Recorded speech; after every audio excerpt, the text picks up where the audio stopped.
Three, two, one. John, are we live? I hope so, my man. Well, I can't tell if we're live or not, but hey, everybody. A little bit of a different wheelhouse feel today. I'm sitting at home in front of my home bar here with a sling on while John is in studio. And we wanted to do a show. I had shoulder surgery on Friday. Ended up being kind of a crappy surgery. I had a stage 3 out of 4 tear in my labrum. So almost about as bad as it gets in a labrum tear. When they went in, they realized that my rotator cuff also had some fraying. So I got a 2-for-1 special surgery. They fixed up my rotator cuff as well. So I've been, I won't be able to show you guys this, but I have a recliner I've been sleeping in every night. And every 30 minutes or so, I sit on an ice and compression machine. And then all the rest of the time, I've been in a sling. I got the pretty cool war wounds. The nurse missed my vein here and bruised up my Yeah, keep forearm pretty flexing. good. Keep And then flexing. my bicep, which I can't show you because I'm in a sling, it's pretty nicely bruised as well. But adjusting to being a one-armed man for a little while. So, all that being said, and that's quite a bit. I'm not discounting that, of course, but now that you're a few days out, how you feeling? I mean, I feel okay. Today's the first day I'm off my Norco, which is the painkiller. I'm going to try to get in the office and do a little bit of work tomorrow, so I wanted to get off the painkiller. Sure. Some people love this painkiller. I freaking hate it. I think it sucks. It makes you drowsy, really upsets your stomach pretty bad. So I've been trying to get off it the last few days, and I'm in pain, but I expected this amount of pain, so I'm Sure. not too bad. I can't tell yet. My first follow-up visit's on Tuesday. I can't tell how much I've progressed. Um, from my elbow down, I can use my hand pretty well now. I'm obviously not able to move my shoulder at all, but they've told me not to move it because basically what they do is they drill into your shoulder and then they reattach the labrum with stitches. So Oh, if you do a lot of movement in your shoulder, what ends up happening is you tear the stitches back out. So right. I basically kept this pretty close to my body. Putting contacts in one-handed with your not dominant hand has been a challenge. So I got that worked out because my glasses give me headaches. But yeah, overall, not too bad. Oh, I got a good. couple shout outs that if you want me to give some shout outs, then you can give yours. Sure. Uh, my shout outs, obviously, my doctor, Dr. Sklamberg, total rock star. When I went to him in a couple seconds, he was able to tell me that he thinks it was my labrum. Did an awesome surgery. My dad, who's a doctor, was there, and he's like, "Yeah, the surgery was a pretty big one, and he did a really, really nice job." So, shout out to him and his staff. They're freaking awesome. He's a Good. rock star. My dad obviously took the day off to come. My mom came to the hospital. Biggest shout out to my mom, who, against my best wishes, I don't want her to have to stay with me every night. She's basically been here every single night. She refuses to leave. So, the middle of the night, sleeping on a recliner is kind of tough, and I got to re up my ice machine. She's been a perfect mom and taking care of me. So I know she watches the show. So thanks, mom. My friends, John and Sean, Lindsay's been here. They've been here. They've brought me dinner and hung out and taking good care of me. So I've had some good friends and Cool. people at work covering for me. So shout out to everybody taking care of me. I hate, me, obviously, you know me well enough. And shout out to you for covering Wheelhouse for me Sure. and the clips that you have coming up.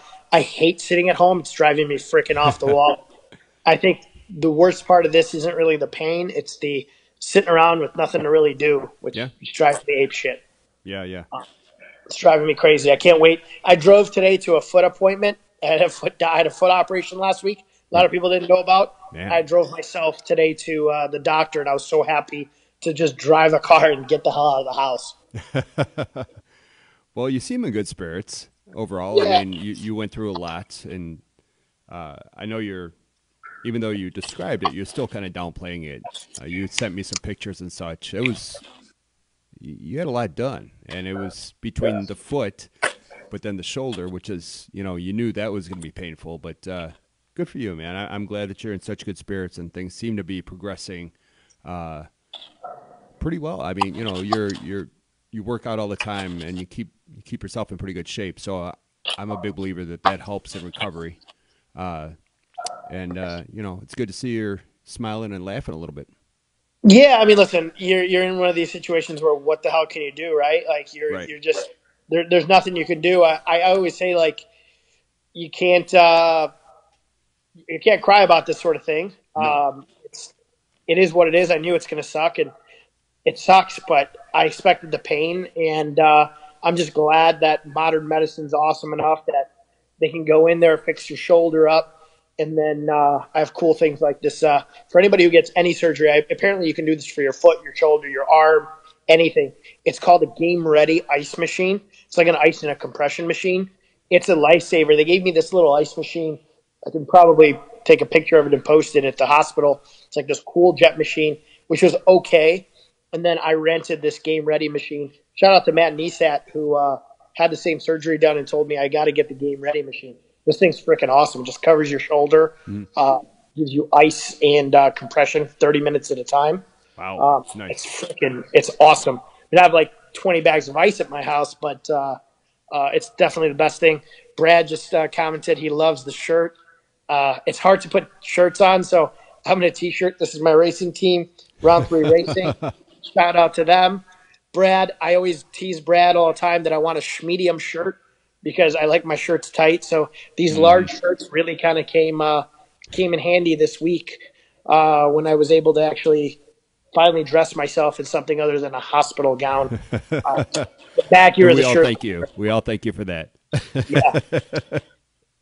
But yeah, otherwise, I mean, it's a life lesson. You can't, shit happens. And if you're in shitty spirits about it, that Yeah. doesn't work well. My mom said yesterday, I think she's like, you're like the most upbeat patient ever. And I'm like, I can't sit here and be miserable and make everybody around me miserable just because Right. I'm in pain. The Right. pain's going to be there. And I have to deal with this for the next, I don't know, 8 to 12 weeks. And they said I can't lift weights for 6 months, which was kind of the Really. saddest part for me was the damage was bad enough that for about 6 months, I'm not going to be able to lift any weights. Wow. All right. Other stuff. Swim, run.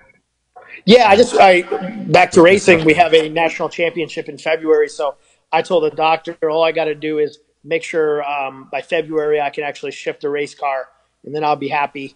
I'm going to get a Peloton. I think in the next few weeks. I'm going to wait till Black Friday, Hmm. and my legs work fine, so I'll just get on an exercise bike and There you go. hopefully try to shed some weight because when you sit around, this is like a big health thing. Even when you're not working out, just by nature of like being out, going to work, Hmm. driving your car, getting out of your car, moving around, you lose some weight. You're burning some calories. In the Yep. last 5 days, I haven't been eating any different than I normally do, but I've gained 7 or 8 pounds Yeah. because I literally just sit on a couch and I'm feeling kind of shitty. So I'm really tapering my diet down now because I don't feel good. So I got to get some fitness going. Yeah, for sure. All right. Well, shout outs to your doctors and everybody you said. I'm glad that everything went as well as it did. And we look forward to, having you back here next Wednesday, of course. So, I'm excited for next Wednesday. yep, We'll talk about it at the end of the show. It'll be a double whammy, but I'll definitely be in studio next Wednesday. for sure. Absolutely. Any shout outs from you? Yeah, I've got two, actually. I've got one took place at the Hot Chocolate 15K. Chicago Police SWAT Sergeant Michael Nowacki. You might have already heard about this. I'm not sure. Um, he ran the 15K in full SWAT gear, so it's about 50 pounds worth of gear, busting out the 9.5 miles. And as he's coming up towards the finish line, there was a woman in front of him, a little bit in front of him, who had collapsed, cardiac arrest. Wow. So he was also, as well as a SWAT sergeant, he is a paramedic. So he and a fireman from Indiana gave her CPR, chest compressions, everything that was necessary. And she's going to make a full recovery. So when the ambulance finally got to the scene, the EMTs took over. He then, after helping to save this woman's life, got up, ran the rest of the run, which was very short. But while he was doing all of this, he had put out a call. He had his radio with him. he put out a call, and his girlfriend, who is a Chicago police officer who was working the detail for the 15K as security, heard the call. She was right by the finish line when he got done, finished the 15K. He then got down on one knee and proposed to her. Oh, wow. Yeah, he had planned that. 15K, full SWAT gear, and, oh, by the way, I'm going to save somebody's life, and then run another half a mile and propose to my girlfriend. That was a pretty freaking awesome day. That is a event-filled 15K. Right. Yeah, but shout out to him for stopping and saving someone's life. It's crazy. Yeah. Unbelievable. I saw Maggie did the 15K. I was just going to say my second shout out, and the reason I know all about this, and she's going to kill me for doing this, I'm putting a picture up. You'll see in a minute. Maggie ran the 15K.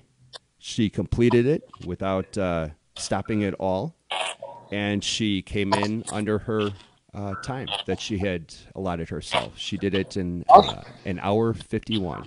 She wanted to come in under 2 hours, which is a big deal. And, she knocked it out of the park. Killer. Congratulations to her, and shout out to her. I know she was training for that, and 9 miles is a long way. Whew, yeah.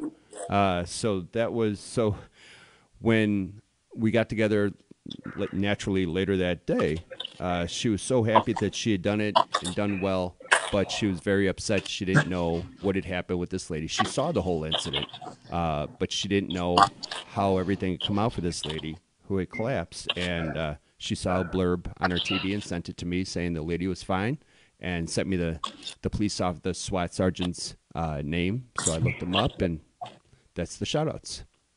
Very cool. Yeah. Shout out to her for doing that. Absolutely. You're going to have to run it with her next year. No, I will if you will. We'll just put that out there. I'll run it. I'll run it. All right. I like challenges. We'll have to put something on the line, though, to make it a little more interesting. So now we got all that out of the way, all your medical updates and such. Last Tuesday, I had a gentleman in studio named Dennis Rodkin. He is a real estate reporter, residential real estate reporter for Crane Chicago Business. And I was able to capture everything and then edit out some clips. I put one out last week just to let everybody know about Dennis. Great guy, super funny, great personality, but an expert in real estate. He's been reporting on it for 28 years, I think. So I sent you the clips so that you could take a look and we could discuss them, because you too live and breathe real estate. You know the market inside out. And I'm interested to hear what you have to say about what Dennis has to say. And this first clip, we were talking actually about the state of the real estate market in Chicago. So I'm going to run the clip for everybody, and then I'm going to come back to you and get your thoughts on it, okay? Cool. Back in a minute. We have a very weak real estate market, residential real estate market in Chicago. And what do you feel is leaning on that? Well, there are a couple of things. We have among the highest property taxes in America. Mm-hmm. We have the fear of further property tax increases, both in Chicago and in other areas, because of the pension problems and other financial problems in the city and state. Right. We also have population loss. All of these are connected to one another. Mm-hmm. Population loss obviously diminishes the demand for homes. Another thing we have is, and this is true in most cities, is we have a big move from living in big suburban mansions to living in downtown condos, mm-hmm. and that has hit places like Lake Forest and Burr Ridge, Hinsdale, really hard. So those are just a few of them. We could go on for an hour just on this topic. So we are back, and Dennis's take on the Chicago real estate market is that it's kind of weak, and he listed some reasons as to why. So that being said, I'd be interested to hear what you had to say about the state of the real estate market, the residential real estate market here in Chicago. Yeah, so It would have been fun to be in studio and actually have this conversation with him in person, because I would have had some follow-up questions for him. I tend to disagree with him on this first one. I think terming the real estate market in Chicago as weak to me isn't necessarily the correct way to define it. I can understand it being a cooling market, and that may be what he was getting at. When somebody says something is weak, I'd like to know in comparison to what? To what metric, really? So when you look at Chicago, I like to compare Chicago to some big cities. So you look at New York, San Francisco, maybe even Miami or LA, and then you want to try to compare it to something that's similar. I think Chicago is dramatically undervalued compared to some big cities. If you go to San Francisco, the price per square foot is really high. LA, New York is astronomical. And Chicago has a lot of value. Now, there are a lot of metrics that are scary in Chicago. So the rising property taxes, which I know you guys spoke about, the rising cost of living, people moving out of Chicago potentially. And there's no secret that's happening. But Chicago also has an influx of a lot of big corporations. So we're seeing this kind of mini tech boom in Chicago, which is happening. And it's, in my opinion, a really cool thing to see happen, because you see areas like Silicon Valley, you see San Francisco. Those areas had such a big boom because of the tech world. And Chicago is becoming kind of a secondary, maybe even a third, if you count New York, kind of tech market. And I think that there is a lot of value for living in Chicago when it comes to a big city. Do I think it's cooling compared to where it was? So obviously everybody knows from 2008 through 12, there was a big downturn in the market. Right. There's no secrets that happened. 2013, the market took off like a rocket. Sure. 2014, 15, 16, it happened too. And I think in 17 and 18 and 19, it's starting to cool a little bit. But every market has to do that. It may even correct itself a little bit and cool off and drop values a little bit. You're seeing that in the luxury market now. So stuff that's $500,000, $700,000, $1 million, $2 million, it's cooling a bit. But every market that goes up has to come down a little. I don't think it's a weak market. I think that it's a correcting market. So I think it's I would have loved to have had this conversation with him, because I think we would have probably ended up being eye to eye if I asked him what he's using to find the word weak. Is it in comparison to a big city? Is it in comparison to how Chicago was in the last 2 years or last 3 years? Yeah, it's definitely a weak growth compared to the last 3, 4, 5 years when we've been booming. So I would have maybe liked to elaborate that with him, and it would be cool to have him back at some point when we have a live show so I can have these communications. But I don't think it's a weak market. I think it's a strong market in comparison to other large cities. But I can see where he may have been using that word depending on what his definition of weak was. Understand. Okay. Very good. So the second clip that we're going to roll out for everybody here, along the same lines, we were talking about some of the different reasons, taxes and cost of living and such that you just mentioned, what drives real estate markets in general. Sure. But I touched on something that I know we've talked before about off air as well as on air. And I asked him a question. He chuckled and then answered. I'm going to roll it out, and then we can come back to it and have that conversation. I'm going to roll it out. Perfect. What you do and what you write about and what you cover, and politics and taxes, they all hold each other's hands. Yeah. Basically. So when you are writing about and talking about real estate, just like I did, you cross that line real quick. In your coverage, have you seen, I was born and raised here, so this has been an ongoing, seems like forever, since I can remember, property taxes and that balance. Is there anything that you know of that is being cut back to instead of No, the answer is no. I mean, that's one of the problems is that this is what's going on in the teachers strike and everywhere else is what do you cut? This is no, first of all, I should say I generally don't cover the political side of these things. Right. There are other people on the staff who cover the politics and cover them really well. What I do sort of feathers out into it, and we always sort of are careful, This is actually just over the line, so you should do it. It's just on my side of the line, so I should do it. I tend to cover the real estate market, buying and selling, but property taxes figure in. But no, I mean, have we seen cuts? Not really. I can't remember the last time No, and anything was said about a cut. if you watch my Twitter feed, when I write about some of these problems with home sales, one of the things you often hear, I'm not going to take a side, but you often hear that's because Chicago and Illinois have been ruled by Democrats for a long time. Correct. I'm not taking a stand on that Nope. point, but saying that it does feel to a lot of people as if nothing's been cut over the course of years and spending just increases. Whether that's true is probably for somebody else to measure. So, budget cuts. Everybody wants more money, and I understand that, but money comes from taxes, and taxes have to keep going up, but there never seems to be any line items that are just reddinged out.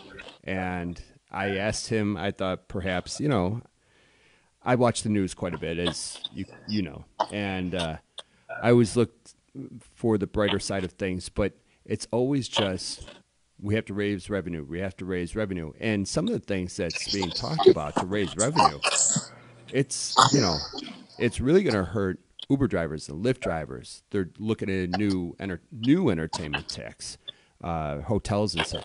And it just keeps going on and on and on. And none of the problems from the previous tax hike or the tax hike before that ever seemed to get fixed.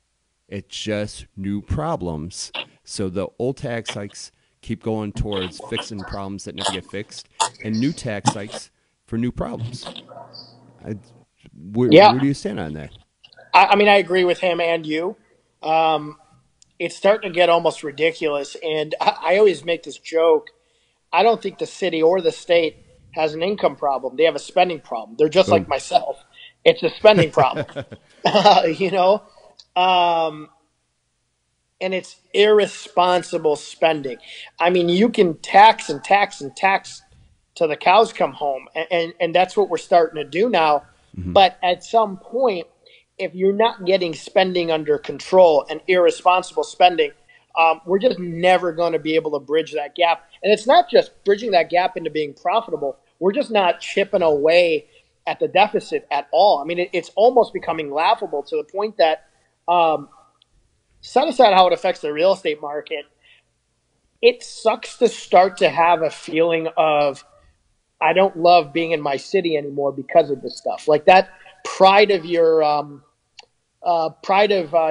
pride of living in an area starts to go away when it becomes almost unfair and unconscionable. And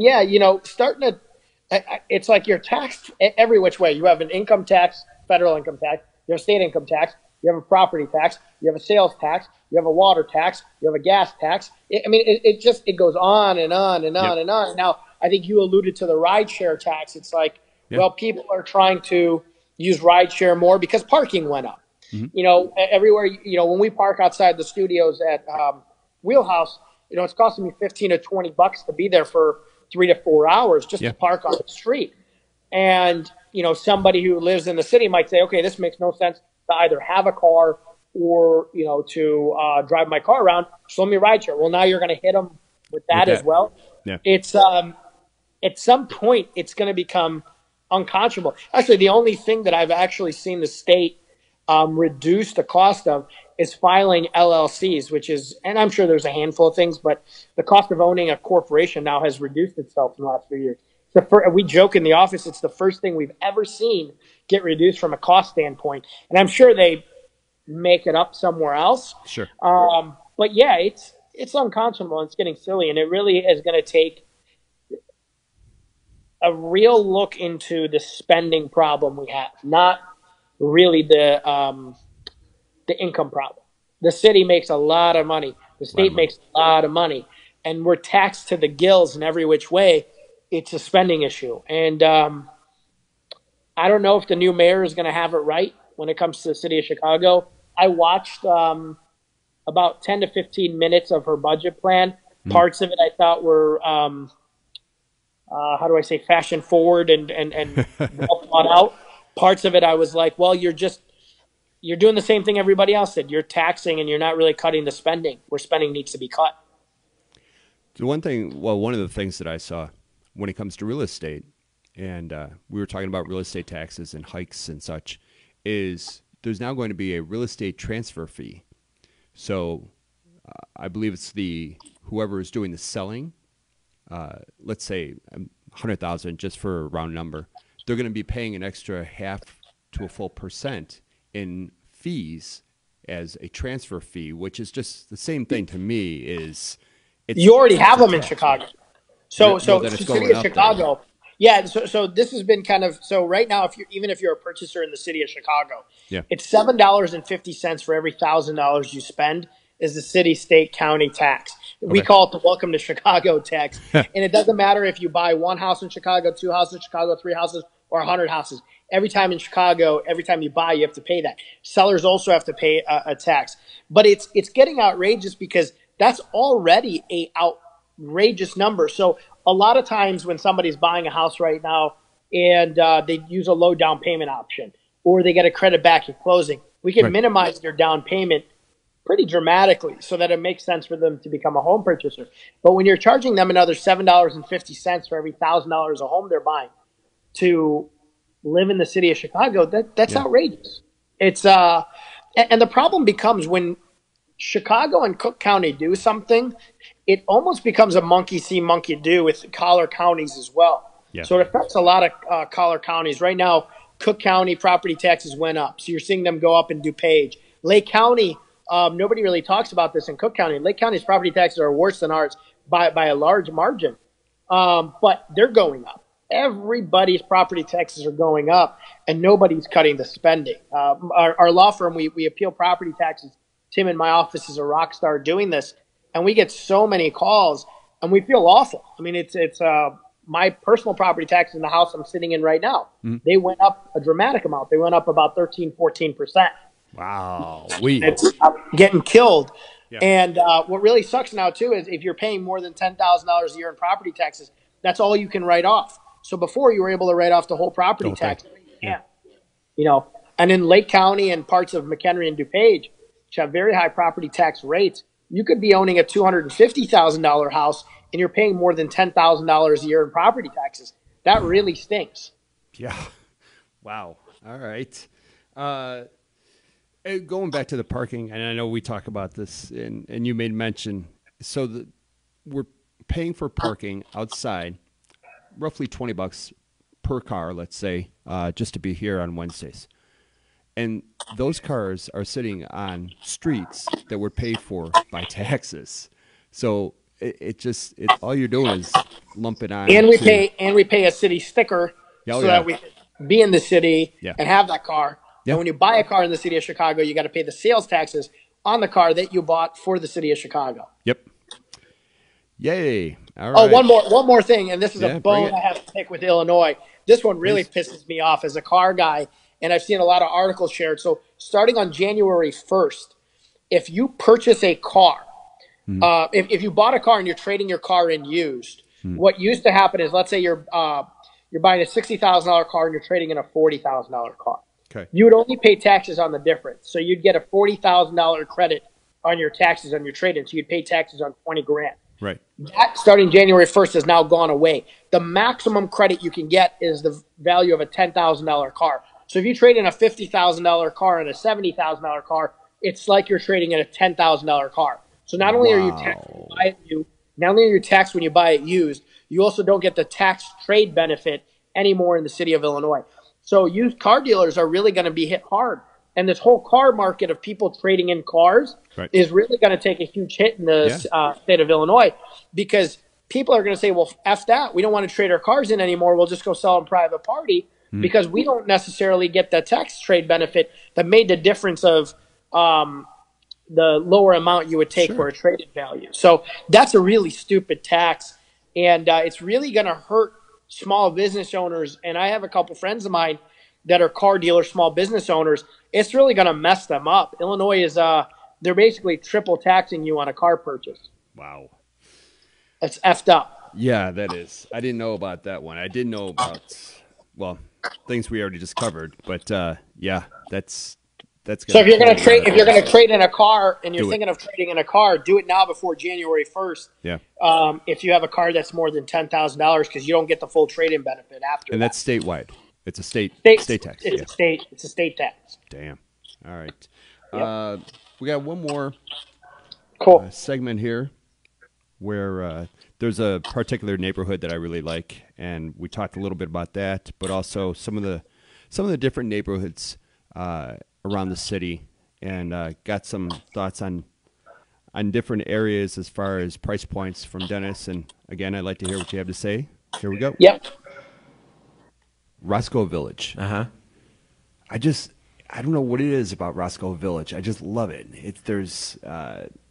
It's quaint. Well, it feels but like a it's- village, right? I It mean, it kinda really does. That's one of those, they used to say Chicago's a city of neighborhoods. Yeah. And they were these ethnic enclaves, all sort of, and Yeah. this, while not an ethnic enclave, does feel like a separate little, I think Roscoe Village is cool. It does. Not that I think about it morning, noon, and night, but you know, but anytime I'm around there, we always enjoy ourselves. I always Yeah. like it, feel comfortable. Yeah. As far as real estate and pricing and such, it's very well established. but Yeah. Is it just sort of It's mostly leveled off. The boom in Roscoe Village would be just before and just after the boom, the housing bust, I think. Okay. I'd have to look at the numbers really, but I mean, it really sort of started developing its own identity in the early 2000s and snowballed after that. Yeah. Nothing has happened to turn it down, but it just hasn't, gone on fire like the West Loop. I used to think, I've got to be as close to the lake as I can. Those are really the hot neighborhoods. This is quite a while ago. Yeah. Now, people who are shopping by what they spend can go farther and farther west than they did before, and find great sort of revived neighborhoods where 15, 20 years ago they wouldn't have found those. These neighborhoods were still sort of waiting to revive. right. So that has taken some of the pressure off a place like Roscoe Village for good and for bad. It means that prices, if I'm a seller, it means prices haven't gone up as much as they might. Sure. But if I'm a buyer, it means prices haven't gone up as much as they might. They might, Yeah. right? And it's not that anything is coming down necessarily. Right, that yeah. It's just sort of leveled off. Yeah, And it's nice to things- see those do. things happen. It's Yeah. just you notice the West Loops of them. Gotcha. Okay. So Roscoe Village is one of my favorites, and I know you do a lot of work in the village, so that's why I picked that particular segment. What are your thoughts on how things have been as far as price points in Roscoe and activity and such? Yeah, so it was interesting you picked that because it is one of my favorite neighborhoods in Chicago too. I agree with him that it's a great neighborhood. The values really skyrocketed a few years ago. I actually pulled the data after knowing this clip was going to come, and in the last year, property values have gone up 1.1%, but the year prior was 4%. Wow. The year prior to that was like 7 or 8%. So it's kind of what I said at the top of the show. It's more kind of a cooling market, I think. But I love where it's located. And I say this about neighborhoods and cities all over the state, actually anywhere in the country, where you're kind of you're tucked in between really booming areas. So, you have Lakeview, Lincoln Park, you have, Logan Square, Wicker Park, Bucktown, all those areas that kind of encompass North Center area that kind of encompass or surround Roscoe Village. So you have a lot of really cool neighborhoods. Yeah. Right around there, and they themselves have really cool restaurants, bars, parks. So I'm a big fan of Roscoe Village. I think there's a lot of value there in the single-family market still. I just had a client of mine buy in my opinion, the one home that I think has been almost a steal. Because I tell everybody you're buying fair right now because it's still a seller's market. But it was the first deal this year that I think was really a steal for a client. And he bought a single-family home in Roscoe Village. And I told him I just see the area not only continuing to appreciate safely, but also having a safe market where I don't think there's going to be a big downturn there. Love Roscoe Village for a million reasons. Excellent. Very good. Yeah, so. Maggie just said, Mo, John and I need a 2-bed, 2-bath in Roscoe. We do. You got it. I will find one. I think honestly, I think you're in an area where you're going to be very value protected. You can walk to so many things. You're Yeah. near the expressways. So if you got to jump on them to either get back to the city or get further north, Sure. it's really, really easy to do. So I'm hot on Roscoe Village. The conversations that Maggie and I have been having, Roscoe Village continues to come up as far as when we when we decide what we're going to do. That's one of the first places we're going to take a look at is Roscoe. With that being said, our friend Tim said that property taxes are very low in Arizona. He's asking us to come to the desert. So can you find us a 2-bed, 2-bath in AZ and a 2-bed, 2-bath in Roscoe Village and help me rob a bank? Well, I'll tell you what, if we found a nice vacation home in AZ, maybe I'll go halvesies with you. Oh, now we're talking.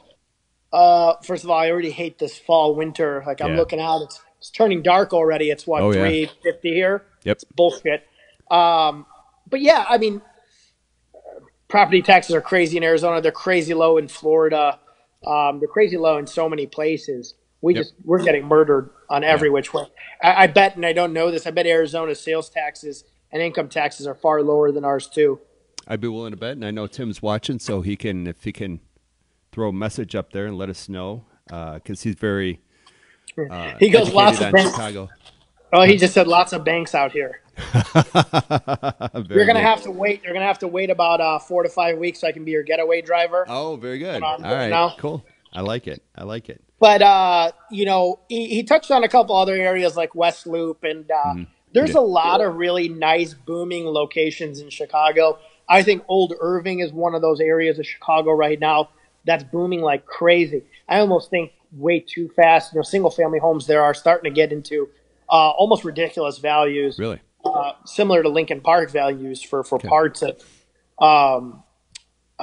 Old Irving. They have big lots, so a standard Chicago lot's 25 by 125.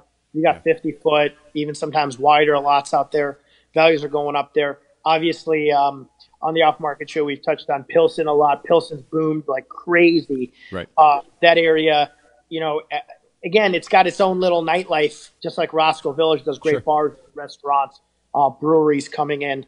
I love the West Loop, but West Loop's expensive. I mean, it's boomed and it's there. I mean, West Loop prices are, they're almost equal to Lincoln Park in a lot of senses. Winter Park, Bucktown's awesome, also very, very expensive, but value protected. Logan Square, there's still some value there. You got Albany Park, Hermosa. There's so many cool areas of the city that still are very value protected. He made a mention of areas near the lake having a lot of value back in the day, thinking like lake is big value. I've always said for the last 10 years of being in real estate, I think Uptown is primed for a boom. It hasn't happened in the last decade of me being in real estate, Right. but I just feel like it's very undervalued for how close to the lake it is. I think, the aldermans in that area are trying to do a good job of cleaning the area up. They have an entertainment district that's starting to kind of build some traction. But I do think Uptown has some hidden value that in time it has to go up a little bit. Yeah. You have Lincoln Park, Lakeview, and then above that Uptown.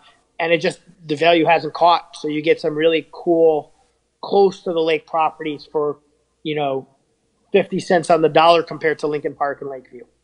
So let me ask you a real quick follow-up. What constitutes Old Irving? What is that? Where's that area at? So Irving, Old Irving, Albany Park, they start to blend together. But if you got off on Irving, easiest way is like you get off on Irving Park on 94. That Okay. whole area right around there is kind of the Irving Park area. Okay. And if you're, in that area, it's like when people say, Pilsen spilling over to University Village and other areas, they're starting to call areas that weren't historically Old Irving because they're close to it. Logan Square gets that a lot. People call areas Logan Square. That's not really Logan Square. It's pretty Gotcha. far from the square. But the single family home market there is just booming. Builders are building like crazy. Lots are becoming more expensive. And one of the things you can do is in the city of Chicago, every lot has something called a maximum FAR. That's the maximum size home you can build on that lot.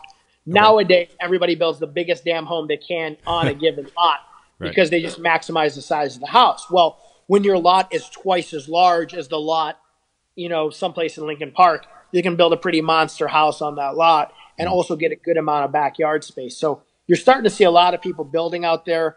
I personally think the values are a little bit inflated. I don't say that a lot about areas of Chicago, but if you're starting to spend $1.5 to $2 million on a single family home out there, Yeah. I don't know if I would do it. You don't think it's going to hold the value? It might hold the value. I just, in 10 years, you have a 10-year-old home that's $1.5 to $2 million in an area that's pretty close to the suburbs, quite frankly. Yeah. You can get yourself a nice in-town condo for, $400,000 and then go out to the burbs and buy yourself a pretty big ass home for $1.2 to $1.5 million and have the best of both worlds if that's what you want. That's what I would do with my money if that was me. But I have some friends who are building homes out there for big money and they believe in the neighborhood. So cool. Okay. We also, and there's no clip to back this up. We talked a lot about Bronzeville, and I know it's somewhat adjacent to Pilsen, and I make mention of that in the show. So as far as the episode with Dennis, it was pre-recorded last Tuesday, knew we were going to be doing this today. So I held off on posting the whole episode, but I'm going to do that tonight or tomorrow morning. It'll be on our YouTube page. So please go to AE WheelHouse and subscribe to our YouTube page. It's got all of our episodes, a lot of segments. But I'm going to put out the full episode, like I said, tonight or tomorrow. He really did. We touched on a lot of different areas and subjects and such. And when you made mention as far as perhaps having him back, another subject that you and I have talked about is the upcoming election, 2020. And he made mention of that pretty much right off the bat.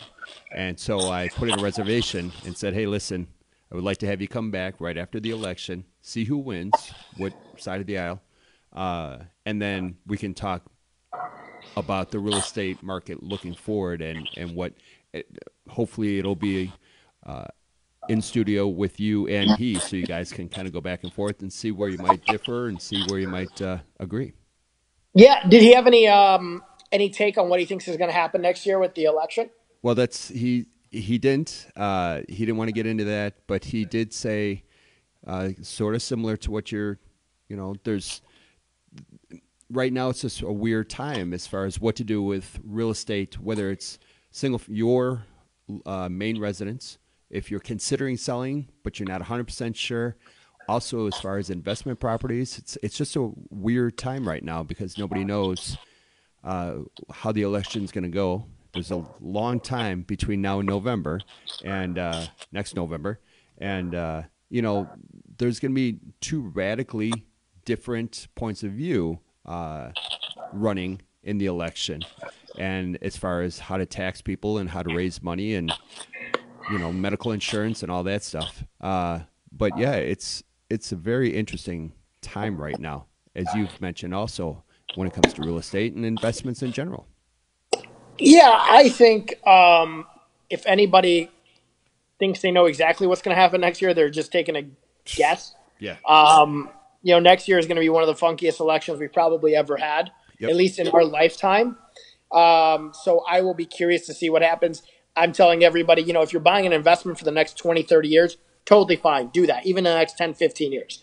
But if you're doing something that's the next 2, 3 years right now, think about it a little bit. If you're trying to sell something, I spoke to a client this morning. I said, we're having a little bit of difficulty selling your place. Let's put it up for rent. I wouldn't be pained for renting your place out for the next year or so and seeing how things work out. They're net positive cash flow on their spot. So I think that might make some sense for them. If you're looking to flip something and you're going to buy something now to flip for next year, I don't know. That might not be something I would get involved in personally right now. Right. Just because you don't know where things are going to go. Rates are so low right now. So if you're buying a home that you plan on being in for a long time, next 7 or so years, right now is a fantastic time to buy. Sure. I'm refinancing my house. Shout out to Matt Rosen. Got me a 3.375 rate. That's a rock star rate. That's so freaking low that I'd be a fool not to do it right now. But I know I'm okay in my home for the next 7 to 10 years. Right. But if you're looking to flip something in the next year or two, I agree with him. It'll be interesting to see what happens next year with the election. And then people have people act on paranoia a lot. You know, whatever happens next year, whichever side wins, we will be okay. You know, whichever side of the political spectrum you sit on, everybody was like, "Oh my God, when Trump wins, the economy's going to crash." It's going to collapse. Didn't happen. No. You know, and then you had the people who are saying, "Oh my God, it's going to be the greatest time of the last 100 years." No, that didn't happen either. We were fine. You just want to hope that whoever your president does become, you root for him to do well and land the plane. You know, I always say, so whichever side of the political spectrum you fall on, and I'm pretty much in the middle. To hope that somebody fails is like to say you're hoping your captain who's flying your airplane crashes the plane. It's kind of a silly mindset to have because you live in the damn place that this person's trying to lead. So whatever side you sit on, you can be upset about policies and stuff, but you hope that they land the plane. Next year, no matter what happens, whichever side ends up being victorious, know that we'll be okay. You know, people will get paranoid next year leading up to it. They'll make rash decisions, sell, don't sell, do this, don't that, in a panic. I'm against panicking on a big life decision like that because everything, even in the crash of the real estate market, it was 4 years. And if you didn't sell in those 4 years and you came out of it in 13, it boomed. I owned a condo that I bought in 06, maybe the worst year ever to buy one. If I tried to sell my condo in 2009, 10, 11, or 12, I was in really bad shape. So long as you don't buy above your means and you can make that payment, you don't end up in foreclosure, just don't sell. You know, but don't panic either. So I would tell people don't buy into a panic paranoia next year either. But it'll be interesting. I think given how the election's going to go, and we've had chats about this, I think people will be panicked. People will be heated. People will make stupid, rash decisions based on what's going on. Sure. And I would advise people not to do that with the most expensive asset that you have. Correct.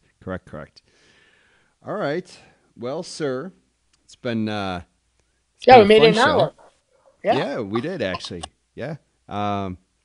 So with the holidays coming up, we're going to be off a few different Wednesdays because actually Christmas is on a Wednesday, New Year's Day is on a Wednesday, and cool. Trying to do a show the day before Thanksgiving is kind of tough because you're busy, I'm busy, and trying to have somebody take time out of their life to come in and be a guest, let alone 2 or 3 people.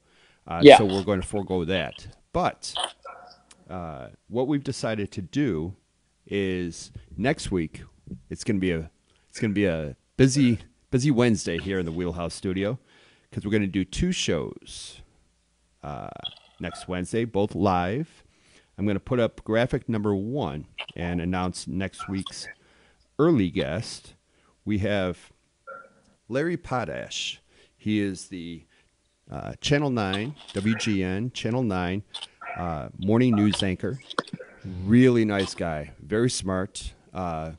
Great sense of humor, wit, and really looking forward to having him come in the studio, hang out with us for an hour or so, and just talk about his backstory, how he got into journalism, and how he landed next to Robin at the News 9 desk for as long as he's been there. We had Paul Conrad about a year ago, I think it was now. They get along great. They're good friends. And I'm just looking forward to having Larry come in. He also produces a show called Backstory. Just started, I think, six episodes ago.